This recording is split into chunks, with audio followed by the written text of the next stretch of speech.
All right, so Mark, we were lucky enough to talk to you before the election. You basically told us, I'm paraphrasing, you've been able to work with any incoming administration. It doesn't really matter who's in the White House. Does the potential selection of RFK as the Secretary of Health and Human Services, does that change that stance at all? I don't think so. I mean, we're obviously aware of everything that's been reported in the news. We'll see what happens with the confirmation hearings, but most of what he's discussed have to do with things outside of provider services. So our business has been very strong this year. We continue to expect it to remain that way. Demand for our services is high. And people are choosing to come to our hospitals. So we don't think anything that would happen at HHS would necessarily affect that in the upcoming years. All right. So, Mark, I do have to say, I know you're not an analyst. You're not a stock analyst by any means, but I'm looking at your stock since the election. It's fallen about 4%. The rest of the health sector is fallen about 3.5%. Why do you think investors, and I know this isn't your area of expertise, but why do you think investors think that your stock and the healthcare sector could potentially be hurt by this incoming administration? What are the policies that you think people are concerned about?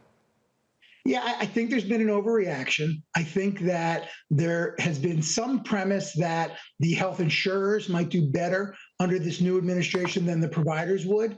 But we don't necessarily ascribe to that. I mean, I think that, like I said earlier, we're in a very good position. We've had strong factors as far as demand. We expect that to continue.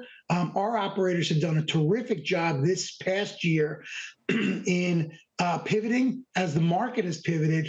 And so we think that we have a lot of upside going forward. So I just think this is an overreaction to a switch from the Democrats to the Republicans, maybe some historical thoughts on that, but we're really not worried about it. Yeah, by the way, important note, your shares are up about 1% in the pre-market right now. I want to turn back to one possibility under a RFK-led Department of Health and Human Services, the idea that the Affordable Health Care Act, it could be repealed or changed or, I guess lessened in some way. How would that potentially impact your business? I mean, the premise of the question, certainly something that's out there, people have been talking about. We really don't believe this is something to worry about. We don't think that a Republican-led Senate and House is interested in doing that right now.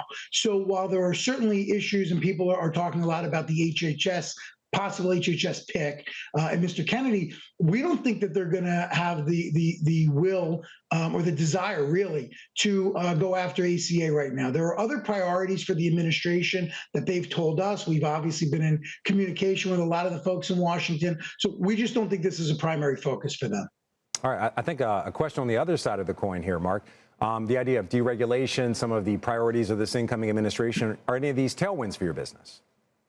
I think so. I mean, I think as the administration comes into work to improve the business climate and obviously the economy overall, that can only serve to help us as well as other industries, along with healthcare.